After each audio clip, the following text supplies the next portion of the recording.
चौधरी अब्दुल मजीद ने एक छोटे बच्चियां नाल ला के उसा को 50 लाख रुपया दे के ये मकान उस गिरा छड़े। मैं चौधरी अब्दुल मजीद की मां पर एप्लीकेशन दे के अगे थाना तरनौल आया वहाँ। थाना तरनौल वाले अपना कोई नहीं हानि किया। उसलिए सजो केड़ा जी बासी केड़ा इफ्तिखार ASI आ ते मुजफ्फर ASI आ इंस्पेक्टर जफर। इसी तरह नाल DSP सिंधी आ एक सचो है जरा पिछे कतल विच भी आ गया।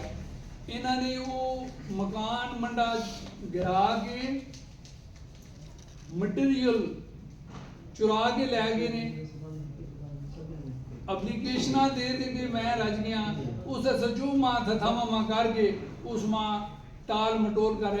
आज रमज़ान है, पिछले रमज़ान ना मैं परेशान रोना पाया, हूँ मेरी बाई ये लगी है हाई कोर्ट। इस वास्ते मैं अपील करना उत्ते सत्या थे कि मेरी दोबारा इंक्वायरी सुन के जायद तक एक होनी है। वो लिखने ने कुछ लिख सकते ने सिविल मैटर, सिविल नवीयत का मामला है। सिविल नवीयत भी है कि जदू एक बंदे धमकी बंदा देना है उस ते असला करना है FIR अपना उसा फैर मारने वास्ते होना है, फैर भी मार मैंने उस तो बाद चोरी करके लै मैंने ते चोरी करना या धमकी देना इसने फौरी तौर FIR बननी चाहिए। मैंने अनपढ़ बंदा भी आखना कुलिये के मुताबिक FIR होनी चाहिए।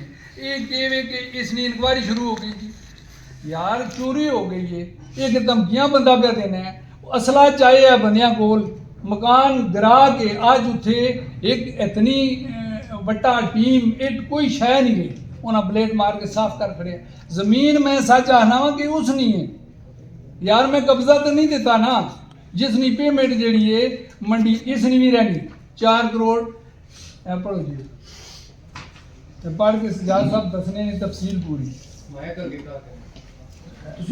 एक फोन आए हिल सोसाइटी की एक औरत है, वो कहने लगी मैं 28 तारीख पता स्वास्थ्य करा रही हाँ, तुसी माने नाल होए हो, मेरा 6 करोड़ रुपया देना कुछ कप नहीं बनो देना। इसने तरीका बरदार दे कि उस बंदे नाल लासी जिसकी जमीन है ते ऐसी पढ़ाई करासी ऐसी लड़ाई करासी जिस तरह जनाब मान अपना ये ना टोक सैदू विच 2 बंदे कत्ल हो गए। ये ऐसी पुलिस ही रखना है कब्जे माफिया बदमाश रखे नाल उड़ा बदमाशों को कोई डर नहीं है सर, ना बदमाशी करो देने ने। और मेरा भाई फारूक साहब और हाजी अली जमान साहब आज तो बाद तुसां नाल छाना पछाना असी खड़े हैं, जिस बदमाशी की असी जान देने असी भी तैयार हाँ। चौधरी मजीद आ बदमाशी या कब्जा माफिया जनाब मन कब्जा ना करो देने, इंशाल्लाह पैसे वसूल करके असी पिछा हट सा, असी रोड भी बंद कर सा, असी ने दफ्तर ने मुंह अगे धरना भी मार सा।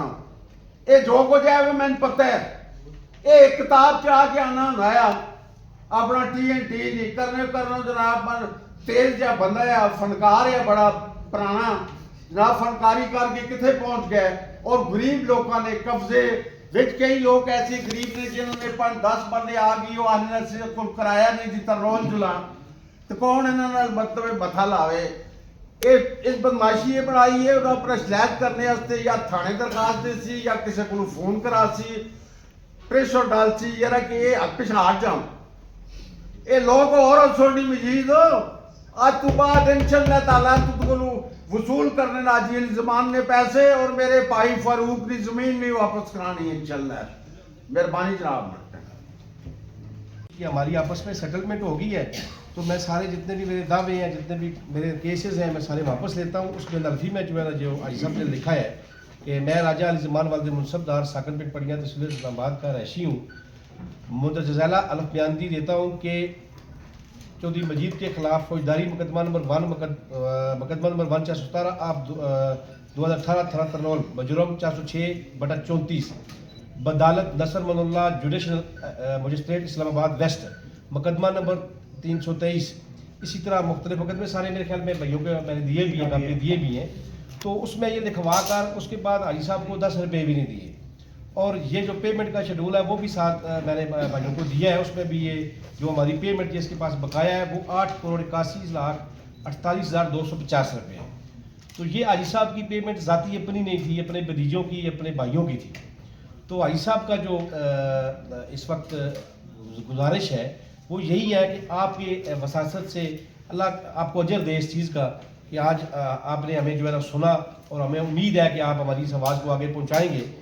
تو یہ جو پیسے ہیں اب یہ پیسے حاجی صاحب کے ہیں جو انہوں نے آگے دینے ہیں۔ اسی طرح سردار صاحب نے بھی بات کی ہے، تو ہماری یہ گزارش ہے کہ آپ سب بھائیوں کی ہمیں مدد کی ضرورت ہے، آپ ہماری آواز بنیں۔ اگر کوئی بھی کسی قسم کا بھی اس میں کوئی غلط بیانی ہے تو اس میں ہم سب اپنے اوپر کارروائی کے لیے تیار ہیں۔ بس میری یہی گزارش ہے جی، بہت شکریہ، تھینک یو۔